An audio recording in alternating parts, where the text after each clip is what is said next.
স্বাগতম।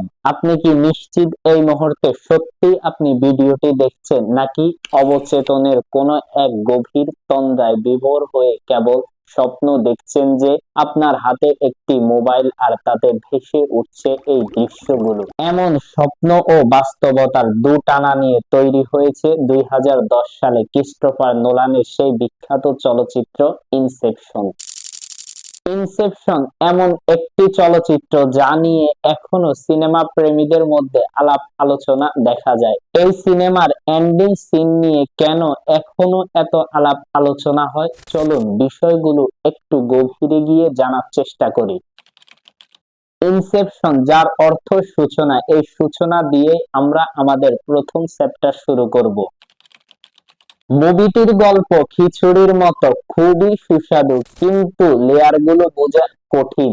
গল্পের নায়ক হলেন ডম কব। তিনি সাধারণ কোনো চোর নন, তিনি একজন এক্সপেক্টর। অর্থাৎ মানুষ যখন ঘুমিয়ে স্বপ্ন দেখে তখন তিনি সেই স্বপ্নের মধ্যে ঢুকে তাদের গোপন তথ্য চুরি করে নেন। কিন্তু এবার তাকে উল্টো কাজ করতে হবে। চুরি নয়, বরং অন্যের মাথায় একটি নতুন আইডিয়া ঢুকিয়ে দিতে হবে। কাজটি করার জন্য কব একটি টিম গঠন করেছেন। এই টিমে আছে একজন আর্কিটেক্ট যে স্বপ্নের দুনিয়া ডিজাইন করে, একজন কেমিস্ট যে ঘুমের কড়া ঔষধ বানায়, একজন ফোর্জার যে স্বপ্নে অন্যের রূপ নিতে পারে। তাদের মিশন হলো এক বিশাল ব্যবসায়িকের ছেলের মাথায় স্বপ্নের মধ্যে একটি আইডিয়া ঢুকিয়ে দেওয়া, যেন সে তার বাবার কোম্পানি ভেঙে ফেলে। কিন্তু সমস্যা হলো স্বপ্নের মধ্যে স্বপ্ন, তার মধ্যে আবার স্বপ্ন, মানে লেভেল 1, লেভেল 2, লেভেল 3। আর স্বপ্নের গভীরে কবের মৃত স্ত্রী মেল বারবার এসে ঝামেলা পাকায়। শেষ পর্যন্ত তারা কি বাস্তবে ফিরে আসতে পারবে, নাকি স্বপ্নের অতল গহন বা লিম্বোতে হারিয়ে যাবে? কেন কব এমন কাজ করতে রাজি হয়েছে, এবং তার মৃত স্ত্রী কেন বারবার তার স্বপ্নের কাজে বাধা হয়ে আছে? এই বিষয়গুলি জানতে ও বুঝতে আপনাকে পুরো সিনেমাটি দেখতে হবে।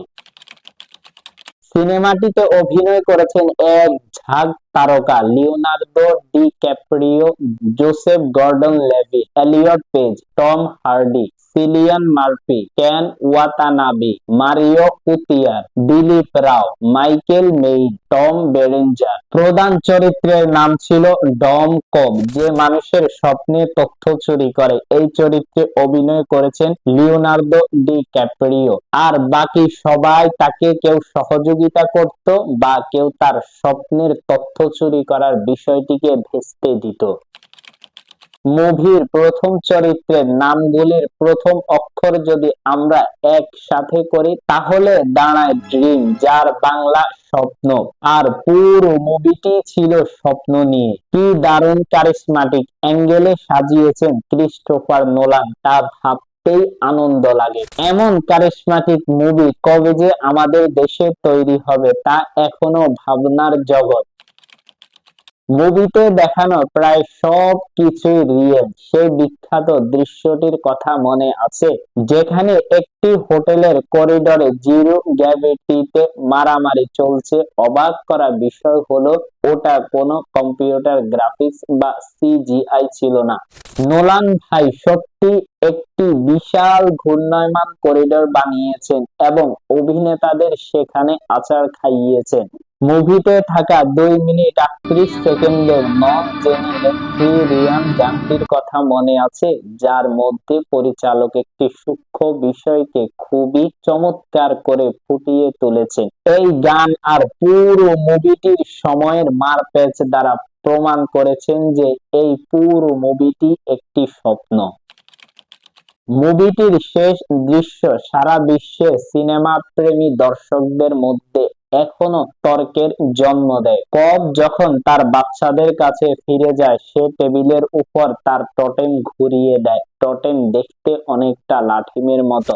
নিয়ম অনুযায়ী যদি লাঠিমটি থামে তাহলে সে বাস্তবে আছে, আর যদি লাঠিমটি চলতে থাকে তাহলে সে এখনো স্বপ্নে আছে। মুভিটি শেষ হয় লাঠিম টলমল করছে এমন অবস্থায়, কিন্তু সেটি থামলো নাকি না তা আমাদেরকে দেখানো হয় না, এর আগে স্ক্রিন কালো হয়ে যায়। তাহলে কব কি বাস্তবে ফিরেছিল নাকি পুরোটাই স্বপ্ন ছিল?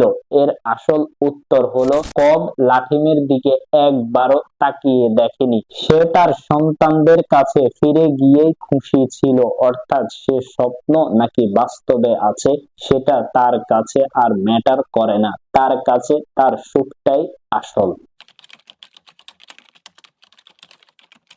এই মুভিটি দেখার সময় আপনার মাথায় অনেক প্রশ্ন আসবে, কিন্তু মুভিটি শেষ হলেও আপনি প্রশ্নগুলির উত্তর খুঁজে পাবেন না। এই মুভি থেকে আপনি কিছু শিখেন বা না শিখেন, একটি বিষয় আপনার মনে দাগ কাটবে, তা হলো সুখ। আপনি যদি মুভিটি দেখে থাকেন তাহলে মুভির কোন অংশটি আপনার সবচাইতে বেশি ভালো লেগেছে তা নিচে কমেন্টসে লিখে জানাতে পারেন। এই মুভি সম্পর্কে অনেক দর্শককে বলতে শোনা যায় মুভিটি নাকি ক্রিস্টোফার নোলানের কাল্পনিক দুনিয়ার ভিজুয়াল চিত্র। আপনার কি মনে হয়, এটি কি সত্য নাকি কোনো মিথ? অনেক অনেক ধন্যবাদ।